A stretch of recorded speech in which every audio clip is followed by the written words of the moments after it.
حضرت عبداللہ ابن عمر رضی اللہ تعالیٰ عنہ سیدنا فاروق اعظم رضی اللہ تعالیٰ عنہ کے صاحبزادے ہیں، اور ان کی ہمشیرہ سیدہ حفصہ رضی اللہ تعالیٰ عنہ حضور کی زوجہ محترمہ ہے۔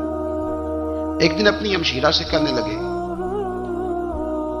کہ نبی کریم صلی اللہ تعالیٰ علیہ وسلم گھر میں آئے نا، اور اگر حضور غم امت میں پریشان نہ ہوں، طبیعت کو حشاش بشاش دیکھو، تو ذرا پوچھنا تو صحیح حضور کا میرے بارے میں کیا خیال، پوچھنا تو صحیح کہ کریم کی بارگاہ میں میرا کیا مقام ہے، میرے بارے میں حضور کیا فرماتے ہیں۔ اب بہن کو کام بتائے، اور بتائے بھی بھائی، اور پھر بہن وہ کام نہ کرے، یہ تاریخ میں ہوتا نہیں۔ حضرت عمر فاروق رضی اللہ تعالیٰ عنہ کی صاحبزادی ام المومنین رضی اللہ تعالیٰ عنہ فرماتی ہیں کہ میں تو بس منتظر تھی، انہوں نے تو کہا تھا نا کہ اگر تم حشاش بشاش دیکھو تو بات کرنا، لیکن حضور تشریف لائے، میری باری تھی، میرے گھر تشریف لائے، کھانا پیش کیا تو فوراً میں نے عرض کی حضور ایک بات پوچھنی تھی۔ حضور نے فرمایا پوچھئے۔ میں نے عرض کی حضور میرے بھائی عبداللہ ابن عمر کے بارے میں آپ کا کیا خیال ہے؟ نوجوانوں میری بات پہ غور کرنا، میرے بھائی کے بارے میں آپ کا کیا خیال ہے؟ تو نبی کریم صلی اللہ تعالی علیہ وآلہ وسلم نے میری طرف دیکھا، اور پھر حضور زیر لب تھوڑا مسکرائے، اور بریلی کے امام کہتے ہیں کہ حضور مسکرا دیتے تھے نا تو جو بڑا دکھی ہوتا تھا وہ بھی ہنس پڑتا تھا۔ اب سوال پیدا ہوتا تھا کہ پھر تو اس مسکراہٹ کے لیے انتظار کرنا پڑتا ہوگا کئی مہینے کہ حضور مسکرائیں تو رونے والے ہنسیں، تو اعلیٰ حضرت فرماتے نہیں، انتظار نہیں کرنا پڑتا، یہ مسکراتے رہنا تو حضور کی عادت ہے۔ جس کی تسکین سے روتے ہوئے ہنس پڑے، اس تبسم کی عادت پہ لاکھوں سلام۔ یعنی یہ تو عادت ہے حضور کی مسکراتے رہنا، اس کے لیے انتظار نہیں کرنا پڑتا۔ بھائیو آپ خیال رکھیں گے، غور کریں گے، حضرت عبداللہ ابن عمر رضی اللہ تعالیٰ عنہ کے بارے میں پوچھا تو سیدہ فرماتی ہیں کہ نبی کریم صلی اللہ تعالیٰ علیہ وسلم نہ زیر لب مسکرائے اور فرمایا حفصہ تیرا بھائی ہے تو اچھا، لیکن میں نے سنا ہے کہ عشاء کی نماز پڑھتا ہے تو فجر تک سویا ہی رہتا ہے۔ او نوجوانوں، 10 بجے تک سونے کی بات نہیں ہوئی، 9 بجے تک سونے کی بات نہیں ہوئی، 11 بجے اٹھنے کی بات نہیں۔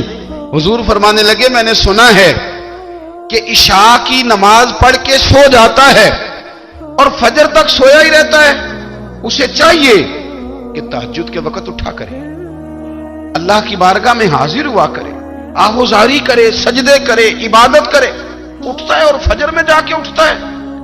حضرت جناب حفصہ رضی اللہ تعالیٰ عنہ کہتی ہے میں نے جناب عبداللہ ابن عمر کو پیغام دیا اور میں نے کہا میرے جوان بھائی سن، نبی پاک نے فرمایا ہے تو اچھا پر تہجد میں نہیں اٹھتا، نفل نہیں پڑھتا۔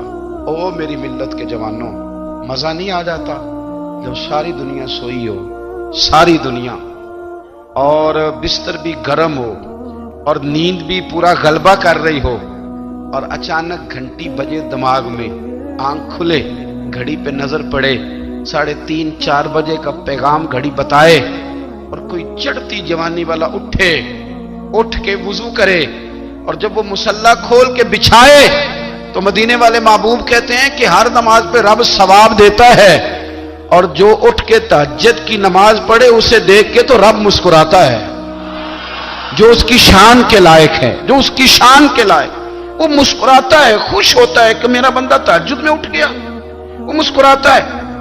کاش ہماری صبحیں کبھی اپنے مالک کے نام ہو جائیں، کاش کہ صبح حضرت ابو الحسن رحمۃ اللہ تعالی علیہ حضرت معاذ ابن جبل رضی اللہ تعالیٰ عنہ کے پاس بیٹھا کرتے تھے، فرماتے ہیں ان سے جو پیار بڑھا تو پھر میرا مصلی سے بھی بڑھ گیا۔ تابعی ہیں، فرماتے ہیں صحابی رسول سے محبت ہوئی تو ذکر سے بھی ہو گئی، پھر درود شریف سے بھی ہو گئی، محبت ان سے بڑھی تو پھر اللہ نے مسجد کا پیار بھی بڑھا دیا۔ آپ فرماتے ہیں کہ میری ہر وقت طبیعت چاہتی تھی کہ بس اللہ اللہ کروں، بس اللہ اللہ کروں، بس نہ میں ذرا تھوڑی جان چھڑاؤں لوگوں سے، کوئی 10 منٹ ملے تو میں کچھ 4 نفل پڑھ لوں، میں تھوڑا سا نہ بچوں لوگوں سے، اور مجھے تسبیح ملے تو میں نہ کچھ 400-500 دفعہ استغفار پڑھوں، سبحان اللہ، الحمدللہ، اللہ اکبر، لا حول ولا قوت الا باللہ، میں نہ تسبیحات پڑھوں۔ فرماتے ہیں کہ بچے تھے گھر میں 6-7، غربت تھی، کام ملتا کوئی نہیں تھا،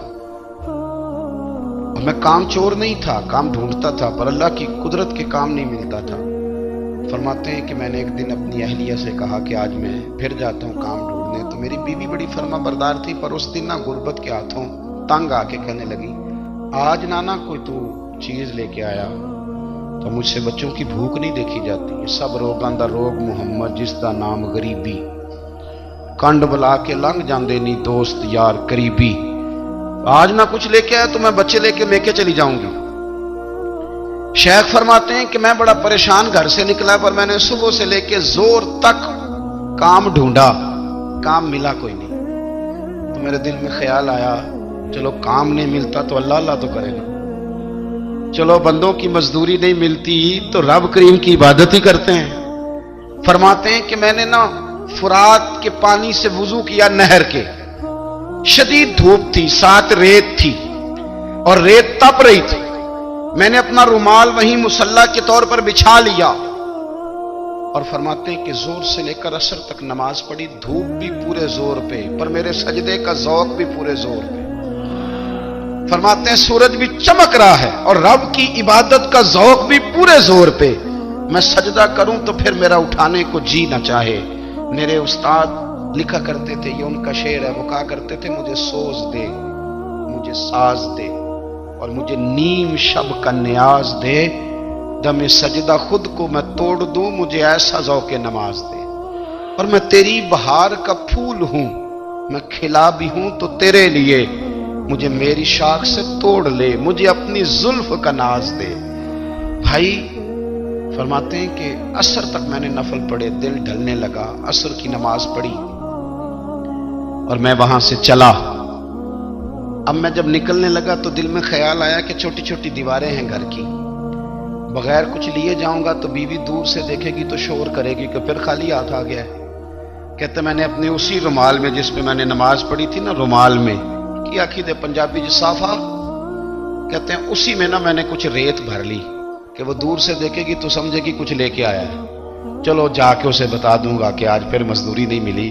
کہتے ہیں وہ ریت لے کر جب میں گھر میں گیا تو پہلے بیوی دروازے پہ کھڑی ہوتی تھی، پوچھتی تھی خالی ہاتھ آ گئے ہو؟ آج میں نے دیکھا تو ہے ہی کوئی نہیں۔ فرماتے ہیں میں اندر داخل ہوا، سلام لیے، کونے میں میں نے وہ رومال رکھ دیا اور میں نے آواز دی کہ بھلی مانس کہاں ہو؟ تو وہ کہنے لگی آپ منہ ہاتھ دھو لیں، میں روٹی لے کے آئی۔ میں نے کہا روٹی کہاں سے آ گئی؟ یہاں تو کئی دنوں کے فاقے ہیں، تو کئی دنوں کی غربت ہے، یہاں تو اس گھر میں تو فقیری ہے۔ فرماتے ہیں کہ وہ روٹی لے کے آئی اور اس وقت کی جو موجودہ نعمتیں تھیں، سمجھ لیں سلاد، اچار، ہر چیز ساتھ لائی۔ میں نے کہا کہ بچے کہاں گئے؟ کہنے لگی وہ کھانا کھا کے کھیلنے گئے، آپ کھانا کھا لیں آ جاتے۔ کھانا اس نے چن دیا۔ میں نے حیرت انگیز لہجے میں ساری نعمتیں اپنے دسترخوان پہ دیکھ کر کے بیوی سے پوچھا یہ کہاں سے آیا کھانا؟ بچوں کو تو نے کہاں سے کھانا کھلایا؟ یہ سارا کچھ کیسا ہے؟ کہنے لگی پتہ نہیں آج آپ کس کریم کی مزدوری کرنے چلے گئے تھے، پتہ نہیں کس کریم کی، میرے گھر میں تو اتنی نعمتیں آئی ہیں کہ مجھ سے سنبھالی نہیں جا رہی، اتنا اناج ہے، اتنا گندم ہے، کس کریم کے دروازے آج چلے گئے تھے؟ یہ کہتے کہتے وہ اٹھی اور اٹھ کر کے کہنے لگی پہلے بڑا کچھ آیا تھا، اب کیا لے آئے ہو؟ اور جا کر کے نا اس نے وہ ریت والا رومال کھولا، کہنے لگے میں تو لے کے آیا تھا ریت، تو میرے رب نے اسے بھی سونے اور ہیرے بنا دیا تھا۔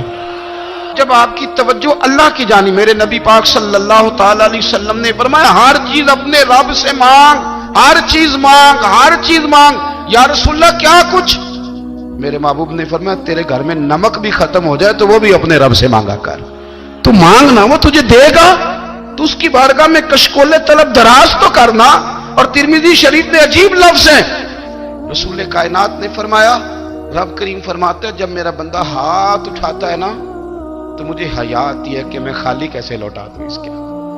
اتنے بڑے بادشاہ کی بارگاہ میں، او بھائی لوگوں سے عزتیں تلاش کرتے ہو تو وہ کیا تمہیں عزت دیں گے؟ وہ تو کل اچھا کہتے ہیں پرسوں برا کہنے لگ جاتے ہیں۔ لوگوں کے سامنے گڈ بک میں آنا چاہو گے تو وہ تو سویرے تمہارے بارے میں کچھ کہیں گے، شام کچھ اور کہیں گے۔ اپنی روحانی زندگی آباد کریں، اپنے مسلح کو وقت دیں اور دنیا سے چھپ کر اس موبائل کو بند کر کے اور اپنے آپ سے بھی چھپ کے اور تنہا ہو کے چھپا کے سارا کچھ اپنے آنسو اپنے رب کی بارگاہ میں پیش کریں، اس کے حضور حاضری دیں۔